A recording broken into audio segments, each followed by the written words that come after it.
I spend at least a week a year where I go off and just read people's PhD theses and new things that are going on in the field. Bill believes a prime ingredient of his success was his early fascination with computers. You have to understand, when you spend your time thinking intensely about a field, from a very young age, which in my case is, I was 13 or 14 when I started to get involved. That's where you can do great things, is because your mind has really gotten into it. You understand it. What are the ideas that excite you? Or is it just customers? Customers first. Yeah. Second is, last century, a company, if you want to grow, I believe you should find a good opportunity. But today, this world never lack opportunity. But today, if you want to be a great company, think about what problem you can solve. It's not to catch the opportunity. It's about solving the social problems. Because company like Alibaba, we're growing so fast, it's very difficult for one opportunity that can make us last. Such an organization with the power by internet, with millions and millions of SMEs, with 400 million consumers, what kind of problem you can solve? And I'm excited. Anything you mentioned about cloud computing and talking about the mobile things, anything that's happened in the USA is going to happen in China. There is an amazing degree to which people's ambitions get beaten out of them in these top universities. If I look at what people thought my senior year in high school, sort of like were very ambitious. They had all these ideas what they were going to do, and if you looked at the same people at sort of college plus 5 years, sort of 9 years later, let's say, it was amazing how much things have been ratcheted down. And so I do think there's something problematic where all the talented people go to these schools, they're sort of evaluated on the same terms, and at the end a lot of ambitions are beaten out of them. Probably the one that I think is even worse for people than Harvard in this respect might be Caltech, where you have these brilliant math, physics people, and after 4 years where you're in the middle of your class, you're convinced that the most you can do with your life is become a line engineer at Lockheed, and maybe you can go into mid-level management 20 years later. And so that sort of is characteristic of what I think has happened, and what I think we need to somehow find a way back to is this idea that that there's not just a single track, that there are very different things you can do. The question, what truth do you know that nobody agrees with you on? The sort of career version of this is what are you really good at that other people aren't that good at, or something like that, and that somehow gets discouraged by this incredible homogenization. And big ambitions get discouraged, I think. Don't you think? Everyone, and it's true of all of us, I suppose, we decide we can make it in a certain line and do things a little, move ahead step by step, but the kind of... Yeah, there's always the ambition to be a founder, that seems to be knocked out. Both the institutions and the mindset that permeates the institutions is almost a denial that ambition is reasonable or even possible. Well, there's a sense that there are all these people who are ahead of you, so there's always this sense there's so many people who are much better or just as good as you, so who are you to think that you can do anything different? And obviously, when everybody starts to think that, nobody does anything, and in fact, it becomes self-fulfilling once again. For me, so much of the lesson that I feel like I've learned is, I feel like it's really hard to decide to start a company, right? Facebook, I didn't start it to start a company. I started it because I really wanted this thing personally, and I believed that it should exist globally, although I wasn't quite sure that we would be able to play a role in doing that. It was mostly just through kind of like wanting to build it and having it be this hobby and getting people around me excited that it eventually kind of evolved into and got the momentum to become a company. But I never really understood the psychology of deciding that you want to start a company before you understand what you want to do. This gets back to the question of why did we first open at colleges that had competitors? I have this big fear, I think, of getting locked into doing things that aren't actually the most impactful things. To me, this is like the trait that entrepreneurs have, is they just have this like laser-like ability to go find where they can have the most impact. And when you take on a new project, especially if you hire people or start a company, you're doing that project. And I mean, there are obviously different ways that it can exit and all that, but I think having the flexibility to explore a lot of different things, which you can do when you're in college, which is one of the amazing things about being in college, is you can work on all these hobbies and code a lot of stuff and try a lot of different things. It's this amazing flexibility that I think most people take for granted. And once you decide, okay, I'm going to start a company and I'm going to do it with someone else, you immediately now need to convince someone else if you want to change your mind on something. And I think people really undervalue the option value and flexibility. I think explore what you want to do before committing is really like the key thing. And keep yourself flexible. No, I think that's... I agree. Yeah, but I think, and you can definitely do that within the framework of a company, but I think you have to be wary about starting a company too rigidly, because you're going to change what you do. I mean, people talk about pivots all the time as if it's like your thing didn't work, so you pivoted. Facebook pivoted many times. It's just that we were college, and then we were not college, and then we were just a website, and then we were a platform, right? And you're going to change what you do. There's another word for the kind of pivots you were talking about: expansions. Well, right? That's not what people usually mean by pivoting. Well, flexibility. Yeah. Follow your instincts. Very easy to say, and incredibly difficult to do. A little more context? Everybody, when they're wondering about what they should do after college or after university, you have the weight of expectations on your shoulders. You have college bills that you might have to pay. You have parents who have expectations for you in a particular direction, and whether you like it or not, subconsciously you carry all that stuff with you. And if you want to go in a different direction from what you've spent the previous 20, 25 years of your life almost being programmed to go and do, that's a very difficult thing to do. What matters eventually is the quality of the investment decisions made and the acuity with which those are made. And it's somewhat similar to the analogy that people used to make when newspapers were read more frequently than they are today, which is not to get sucked up into believing your own headlines. And so I think, especially in today's era, humility also goes a long way, particularly in which, if you don't make the decisions correctly, can hand you out a right royal spanking, no matter how high your public profile. Do you believe that there will be another Steve Jobs in the next 5 to 10 years? No, any more than I believe there'll be another Larry Page or Mark Zuckerberg or Bill Gates. They're each very distinctive personalities. Now, if the question is there somebody whose name we don't know today, who 20 years from now will be very well known because of a company that he or she started? Absolutely yes. Why do I think Sequoia is the preeminent venture firm? I don't. I always feel we're always one step away from going out of business, and that we can never take anything for granted, and that we're only as good as our next investment. The advice that people should follow their instincts, whether I could say a little bit more about that. I think it helps if you try and enter an environment where you think you can learn a lot, whether that's inside an organization. It doesn't have to be a company, it can be some other organization, or around people that you particularly admire, that you can learn a lot from.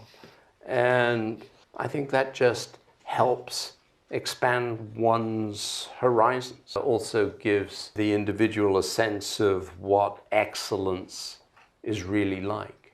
How realistic is it for a company to do B2C and B2B at the same time? I'm sure there are examples of companies that have pulled it off.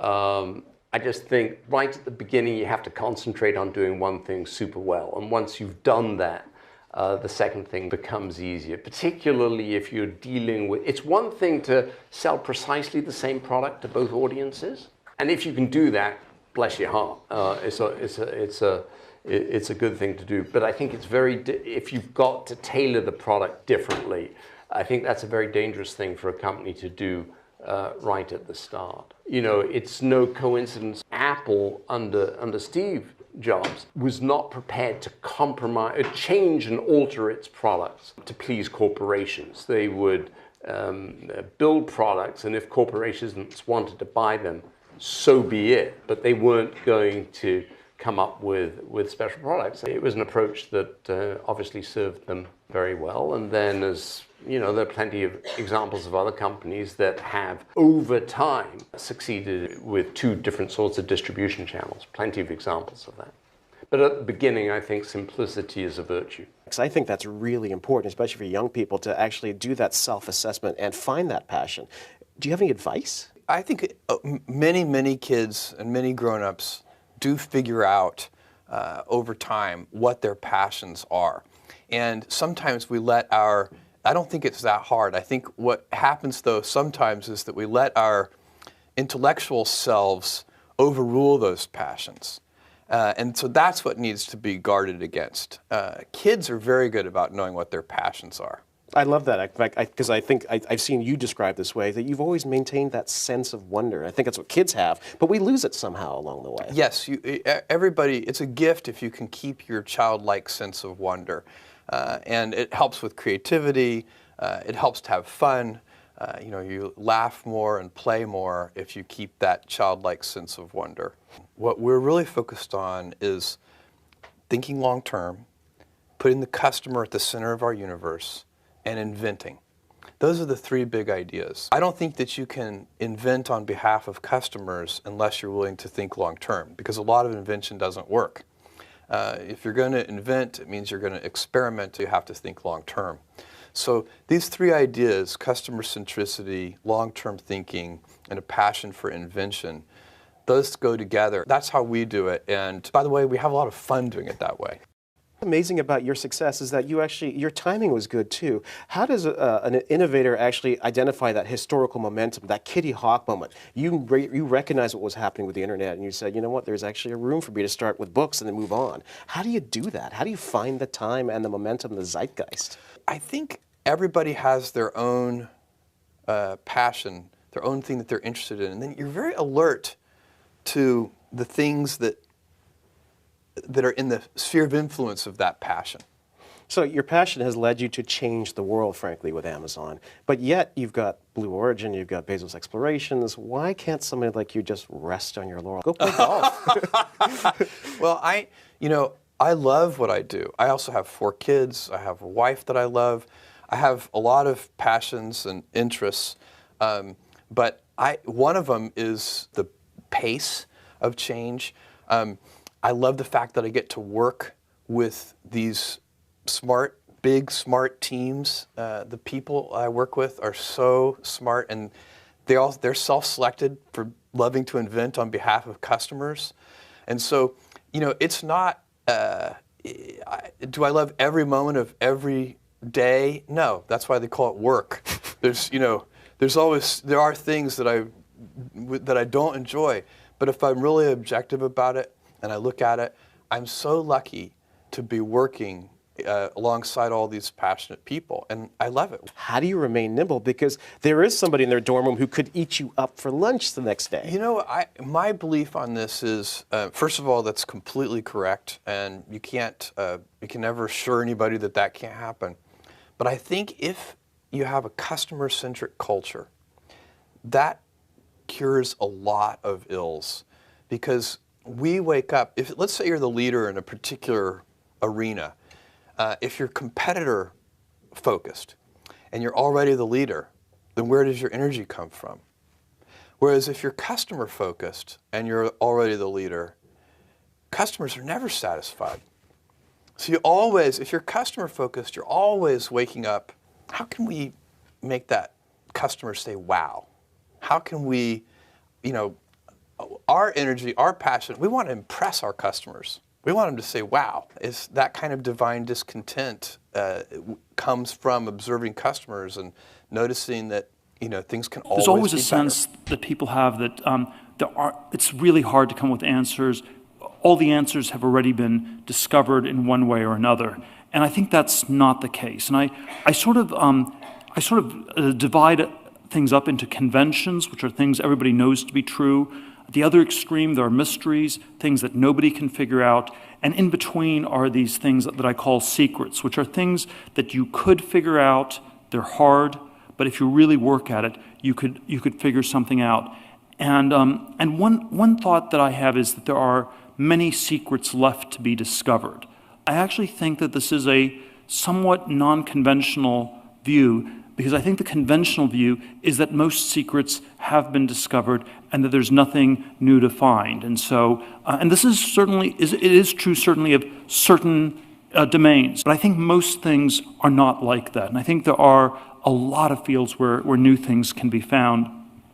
We're often discouraged by sort of a version of globalization. We think there are 7 billion other people in the world, and there will always be someone who will have already thought of it. And if no one will have thought of it before us, it must be almost impossibly hard. And so it ends up being this sort of self-fulfilling thing where we don't even try.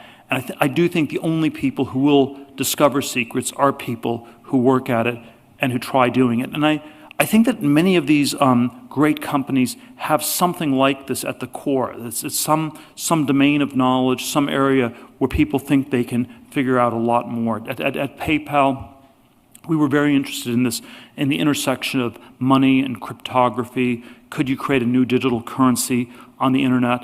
And it was a fairly idiosyncratic field. There were a small number of people working on it. There was this financial cryptography community, and you could sort of understand the field. You could get to the frontiers, and you could explore it quite a bit more. And so I think the second idea I want to leave you with is there still is a frontier left, and the frontier is not infinitely far away. There's certain places where the frontier has been closed, so geographically it's kind of closed, but there are many places where you can still get to the frontier, and it's actually, there are many directions you can go where the frontier is close and where there's a lot left to be discovered. You have developed this at least profile of a young man in a hurry. With all the rough elbows that suggest. I think it's how should I put it? We look at all of the cities and we know that the transportation systems there are just they're not serving everybody's needs. I mean, even here in New York with a great mass transit system, there's still 2.5 million cars going over those bridges every day. And so we just believe we can help the city do better. I guess most successful entrepreneurs are not waiting for it to come to them, for success, and not waiting for progress. We are generally a little bit forward-leaning when it comes to trying to make progress happen. For me, it's about problem solving and loving to solve problems. And so if you are passionate about solving problems, sometimes I just like to describe this as like, imagine a really great math professor with no problems to solve, right? A great math professor is somebody who wants the hardest problems, who wants to solve them and loves solving them. That's kind of how I feel about my work. And so it's not about a man in a hurry. It's more about really interesting problems in the world and how do you lean into them and solve things that people maybe thought weren't even possible to solve. And that's fun. For us, we don't really aspire to be somebody other than ourselves. And part of being ourselves is sort of reimagining the way things could be done. So we like to take the impossible, we like to take the old way of doing things and just completely change it. That's part of who we are. But there are great CEOs, great founders, great leaders out there, and there's something to learn from all of them. In fact, there's something to learn from the ones that aren't great too. Like, again, everybody sees success, they see failure, and we see that personally and we should learn from it, but why not learn from other people's success and failure? There's something to learn from all of them. I mean, it depends how you look at it, but when you have sort of this problem-solving culture, the core group sort of depends on the problem that's being solved. And so it's very dynamic what that core group is and on what problem. I have 10, 11 direct reports, and then depending on what the problems of the day are, can determine how many of those folks are in a particular problem. And by the way, a lot of problems getting solved that I'm not involved in. And so figuring out which ones that you go into, how do you prioritize it, how do you get to the future faster is one of the things we spend a lot of time sort of architecting. Silicon Valley and the state of Silicon Valley, do you think it's at a high point of invention right now, or at a plateau, or at a low point, or well, I think there's jumping off? Yeah, it's funny. It reminds me, like, look, I've been an entrepreneur since the mid-late 90s, and I remember in 2001 I was raising money. I was raising money in the fall of 2001 for a networking software company, and I remember going to one of the restaurants in Palo Alto, which used to be bustling, and like you'd have to book, like, get a reservation like a month ahead of time or something, and it was empty. It was like tumbleweeds. And I remember a VC telling me that all the things that could be invented, this is 2001, all the things that could be invented in software had been invented, and that there was no more innovation left in software. And right, so that irrational sort of, there's irrational exuberance and irrational pessimism. I'm just generally an innovation optimist. I just think there's just problems to be solved everywhere, and once you solve them, you already see what's, I'd like to say boredom is only the result of a lack of imagination. And, the minute you solve one thing, you just sit down for a few minutes and then you come up with like 10 more ideas. So I think I'm an optimist, like there's just so much more to do. I think what's very interesting, and maybe this is because of our global reach and just where we've been, is Silicon Valley, I think, has been sort of the North Star for innovation, or the hub of innovation globally. And I think that is no longer going to be a thing. I think if we go 5 years out, you're going to start to see hubs of innovation. This is about to be real, at least with a couple major ones, right? I'm just going to ask you one more question because our time is up. You're worth a lot of money now. What's the most expensive thing you've bought? Well, I think what a lot of people don't know is that I've never sold a single Uber share. So the most expensive thing I bought before Uber started, and it's my home, and it was right around $1 million. Okay. So I got a mortgage. You still have a mortgage? Yeah. Amazing. Fabulous. Thank you so much, Travis. Okay.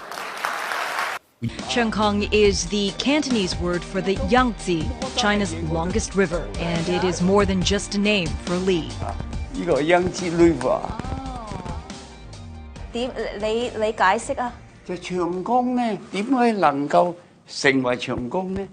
就係你咧咩水嚟到你都可以吸收，你都 welcome。Yeah。所以你做生意，因為我自己咧。當我22歲做生意嘅時候， Yeah. 我表面係好謙虛，但裏邊好泡， Yeah. 唔係咁好。所以我自己勸誡自己，做個名長江，你要做到長江咁大嘅水呢，你一定要謙虛，一定要吸收其他水嚟。你好似長江，我就想間公司呢有成就。但係我經營嘅方式咧，我採用咧 check and balance。你一定咧要令到用西方嘅管理模式，但係有個內心嘅哲學咧，我就選咗中國儒家好有用嗰一 part。咁多年嚟都證明咧係。我哋都幾好，尤其高級行政人員咧，你驕睇我哋嘅 turnover 係好少驕傲嘅。What's the lesson? The lesson say you need to be very careful to manage the company. Also, don't invest